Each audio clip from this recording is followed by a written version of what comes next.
KTM is yours? Yep. Hi, how are you guys? What's up, man? Hi, how are you? Yep. Good. How long you been riding? On this one, just 1 year. And that's yours? That's mine. My KTM's down there. Oh, really? Okay. So you guys are like a KTM club fan, huh? You got the Duke crew. Yeah.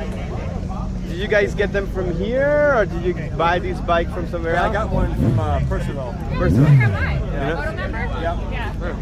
That's like the only dealership I could find in Virginia nearby. Yeah, you can do that anywhere else there. How are they? Are they very reliable? How are they?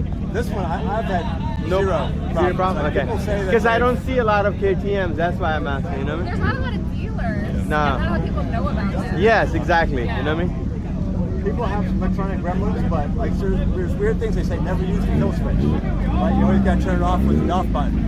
If you use the kill switch, it puts gremlins in there. And like, Yeah, you know, I never use the kill switch too. I always turn it off with the off button too. You know? Oh, that guy was at the left. This is my channel. I'm gonna put you guys